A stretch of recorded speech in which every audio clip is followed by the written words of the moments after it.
If you're watching this video, I doubt you're a climate change denier. But there's two common misconceptions I wanted to dispel right off the bat. The first is that this isn't a Mother Nature tree-hugging effort. Nature is not our mother. If nature is our mother, it's a dirt of a mother. Totally indifferent. Don't mystify it. Nature doesn't care. So it's not nature that we worry about. We just want a safe environment for us. And the second is that this doesn't need to be an act of charity. What's undeniable is that we're ripping apart the biodiversity of our planet. We as a human population will be forced to concentrate because certain parts of the world will get basically subsumed by water. We do not have food supplies these are conclusively known to be true. But if somebody were to solve it, don't you think that they are, in economic terms, a multi-trillionaire? Of course. Climate change is such a big, weighty, and complex issue, it can be impossible to know where you should even begin to think about the problem. But this book does a good job of overviewing it, particularly through the lens of carbon emissions. It details what the impacts might be, and it breaks down what the inputs of the problem actually are, and then provides insights into opportunities for innovation. The core idea of the book is that wealthy nations need to get to net zero carbon emissions by 2050, which means they probably need to have the plan, policy, and systems in place by 2030, and they need to innovate in a way so that less developed nations can afford to follow suit soon after. For the sake of this video, I'm not going to detail what the impacts of climate change might be, because I feel like that's pretty well documented elsewhere, and this is already going to be a pretty long and technical video. But the most important part of the book is that it does a good job of framing the problem and where the emissions are actually coming from, which can be broken down into 5 main categories: construction, electricity, agriculture, transportation, and heating and cooling. The first section, manufacturing and construction, accounts for about 31% of global emissions. And the main culprit here is cement, steel, and plastic, which are all great materials because they're cheap, strong, and useful, but their production emits a ton of greenhouse gases. And this can be broken down into 3 main steps. 1, when we burn fossil fuels to generate the electricity that runs these factories. 2, when we need to generate heat for different manufacturing processes. For example, when we need to burn iron in order to make steel. And then 3, when we actually make these materials. For example, the process for making cement inevitably has the byproduct of carbon dioxide. And the emissions of these countries are going to get a lot worse as more and more countries get more developed and start to urbanize. By 2060, the world's building stock, which takes into account the amount of buildings and their size being built around the world, is supposed to double, which means globally we're on track to build a New York City-sized city every month for the next 40 years, mostly due to development in countries like India, China, and Nigeria. Now, there's 3 main opportunities for innovation in this section. The first step, electricity, which I'll talk about in the next section. The second, for generating heat, there's 2 sustainable options. 1 is using nuclear power, or the second is to continue burning fossil fuel, but to install carbon capture devices, which essentially suck up the emissions as they're being made. In the third section, there's not really much we can do because there's no way that people know to create cement or steel without producing carbon dioxide as a byproduct. So here, again, the only solution is to install carbon capture devices. But manufacturers have no incentives to do this, so this will only really happen if governments implement policies or regulations that incentivize or force them to do it. But I'll talk a bit more about that in the last section of the video. The second biggest section is electricity, which accounts for 27%. However, Gates says in the book that figuring out how to get all the benefits of cheap, reliable electricity without emitting greenhouse gases is the single most important thing we must do to avoid a climate disaster. And this is for 2 reasons. 1, and you might be noticing a trend here, is that a big portion of the population is currently off the grid, but are on pace to grow economically and increase their demand for electricity. But secondly, and more importantly, a lot of the solutions in the other sections involve electrifying other processes. For example, trading your gas-powered car for an electric one, or trading your coal or gas-powered furnace for an electric version. The problem here is that today, 2/3 of our electricity comes from burning fossil fuels, and there's 2 forms of clean alternatives. 1 is renewable energy, and then the second is nuclear power. With renewables, there's 3 main places for innovation: in collection, distribution, and intermittence. And I'll explain what those mean. So collection, I don't know if this is the right word, I just came up with it, but here I'm referring to the actual generation of the electricity. So making it cheaper to put up wind turbines, or making solar powers be able to generate more electricity per square foot. So the second is with distribution, which is the challenge of generating renewable electricity in sunny or windy places and then moving it to where it's needed. This is an issue in America, for example, because there isn't one large power grid. It's a patchwork of a ton of small ones. So in Arizona's desert, for example, they have the possibility to generate a ton of extra solar power, and they might be able to sell that to their neighbors in Nevada, but there isn't infrastructure in place for them to send that electricity to states across the country like New Hampshire or Vermont. And Europe has a similar issue, which is why an international or continental power grid would need to be built in order to solve this problem. And the third issue is closely related, and this is intermittence. Now, this is a relatively basic concept that I had never thought about before, but in general, we generate electricity when we use it. So imagine when you flick on a light switch, there's a little hamster in a factory somewhere that gets woken up and needs to jump onto a wheel and spin around it in order for you to use that electricity. Now, obviously, that's a silly and oversimplified example, but the point is, electricity generation is generally pretty instant. Now, this is a problem for solar, for example, because the sun isn't up half the day. The answer is to use massive batteries to store that electricity for night, but that's pretty expensive. But the bigger problem here is seasonal variation. So Germany, for example, produced 10 times more solar power in June 2018 as it did in December. And so there's three solutions here.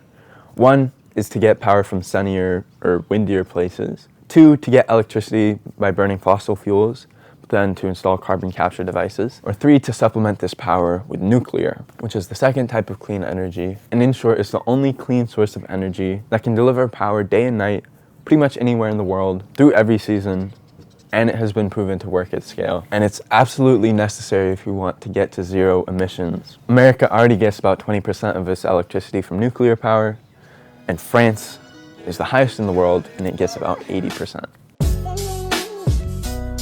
Now, the third section is agriculture, which accounts for about 19% of emissions. So here the issue can be broken down into three main categories. One, food waste, two, in the actual food production, and then three, in deforestation. So for food waste, it's kind of weird because in the book, Gates kind of only mentioned this in passing, but when I was making this video, I was adding up the numbers and realized this is the largest chunk of emissions within agriculture. And so in Europe, industrial parts of Asia and Africa, about 20% of food is thrown away. And in the United States, that number is 40%. When wasted food rots, it produces enough methane to account for about 6.5% of global emissions. And this isn't because there's a massive volume, but one single molecule of methane accounts for 120 times more warming than one molecule of carbon dioxide. Now, the second issue is in the actual food production.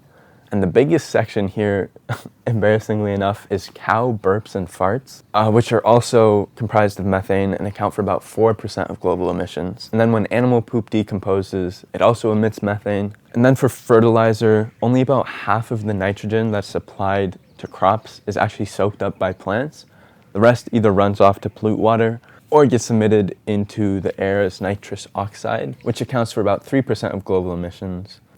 And this is actually worse than methane, as one molecule of nitrous oxide is equivalent to about 265 molecules of carbon dioxide. And the last section is deforestation, which accounts for about 3% of global emissions. And this is a three-headed monster. One, because a lot of the world's carbon is stored in our soil. And so when you take out trees, this releases a ton of that carbon into the atmosphere. Second, plants soak up carbon dioxide as a part of their photosynthesis process. And a lot of that carbon just gets stored in the tree. So when you burn it, that carbon gets released into the atmosphere. And obviously you remove the ability for the tree to soak up any more carbon. And then the third problem is you usually replace these areas with highly emitting cities or farmland. And again, this issue will get worse because our population should grow about 40% by the end of the century. However, as countries get wealthier, they tend to eat more and eat more animal products, which will increase the emissions even further. So here, in terms of opportunities, for food waste, really the only answer is behavior change, because 40% of food being wasted in America is just ridiculous. For the actual food production, there's kind of two things we can do. One is to reduce the amount of meat we eat. It's unrealistic to wipe out meat production entirely because it's so important to so many cultures. However, meat alternatives have started to get better and cheaper, and they use a lot less land, water, and emissions. And then secondly here, improved breeds, better veterinary care, and higher quality feed can all cause livestock to produce less methane. And then as for fertilizer, there's not much we can do here because we wouldn't be able to produce enough food for the world if it wasn't for fertilizer. However, there's some innovations being made in order to allow plants to soak up more of the nitrogen, which would cause less emissions. Now, the fourth section and the last big chunk is transportation, which accounts for about 16% of emissions. And the breakdown here is 47% passenger vehicles, cars, motorcycles, SUVs, 30% medium and heavy-duty vehicles, like garbage trucks, 18-wheelers, 10% airplanes, 10% container ships and marine vessels, and then 3% from trains. Now, in America, this is actually the biggest sector for emissions, and globally, these numbers are going to rise significantly. Again, as more countries develop.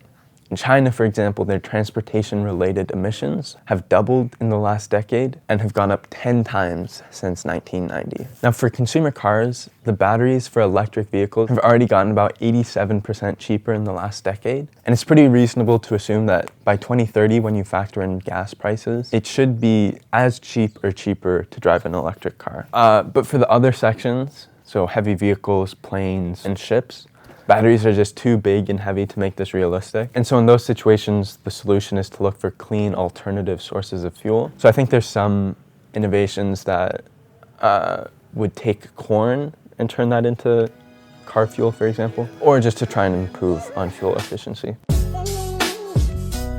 Now, the last section is a small one, and that's ironically temperature control, so heating and cooling. And the biggest consumer of electricity in the average American home is the air conditioning. But the biggest source of emissions is generally the furnace or the hot water heater, which is usually powered by burning fossil fuels. Now here, in a lot of cases, it's already cheaper to buy an energy-efficient electric heater or cooler, but a lot of people don't know that. And in America, for example, there's some outdated policies that incentivize coal or gas-powered furnaces and water heaters. So in addition to increased education, just better marketing, and updated policies, the solutions are similar to transportation, to electrify what we can and then develop clean fuel to do everything that we can. All right, now for solutions, I just threw a ton of stuff at you, but generally, actions that we can take to combat climate change fall into two main categories. One is adaptation, and then the second is prevention. So for adapting, this is essentially assuming there's going to be negative consequences, and we just need to make sure we can survive accordingly. And this is especially important in developing nations, where we need to just make sure people are healthy enough and stable enough to survive the impacts of climate change. So in these countries, they shouldn't be investing in hybrid cars, when they could be investing in vaccines, increasing their food supply, and making sure their citizens have good enough shelter. And so because of this, you can see why the responsibility has to land on more wealthy nations. And they need to innovate so that it can be cheap enough for these developing nations to eventually afford the clean alternatives. And this leads to the second big category of action we can take, which is prevention, or essentially doing things to reduce our carbon emissions. And I just threw at you a ton of different solutions in each of the different sections. But what needs to actually happen in order for these things to come to light? And there's three main levers that we need to pull at the same time, which are technology, markets, and then policy. So for tech, we need to improve the actual underlying technology, so making things cheaper, more efficient, and more realistic. But that won't actually happen if there isn't a demand for it, which leads to the second section, which is markets. And this can be supported by customers, but especially big companies and governments using their procurement power in order to prioritize sustainable alternatives. And seeing that there's a market for clean technology would allow for startups and investors to take some of the risks involved with bringing green products to the market. And finally, this can be supported by the third section, which is policy, which can help by regulating and restricting bad practices and incentivizing and promoting clean alternatives. Within that, funding research and development is a big section because financial gains for clean technology are generally long-term, and they're generally pretty risky bets. So not a ton of investors want to take on that burden. So if governments can help and subsidize research and development, it can help alleviate some of the risk for investors and increase the likelihood that we have big breakthroughs. And the last big thing that policy can support is in building the underlying infrastructure. So for example, improving on the underlying power grid in America. Now, if all three of these levers are pulled effectively, we should see green tech become cheaper, more effective, and more common over time. All right, I just threw a ton of information at you about what the problem is, where the potential solutions are. But if you're not a climate tech entrepreneur or involved in policy, what can you actually do to help? Now, making green decisions like eating less meat, driving electric, and buying energy efficient appliances for your home are all a good start, but the most important work is going to be collaborative. So urging your government and representatives to prioritize sustainability and to vote accordingly is probably the single biggest, most important thing that you can do, which is a boring boomer answer, but it's true. And a slightly more exciting answer, I guess, would be to start working in the climate sector for like eco startups, research and development agencies, policy consultant companies, or at the very least in your decision-making capacity at your current work, try to prioritize buying low carbon solutions or implementing something like a carbon tax that aims to effectively price in the effect of climate change into the decisions that you make. So I hope this helped in wrapping your head around the complex, massive problem that is climate change. There's probably like 2 people that watched to the end of this because it's so detailed and technical. I think this is super interesting and we do this. Why don't we just all become billionaires in investing in green technology? Yeah, anyways, hope this helped and peace.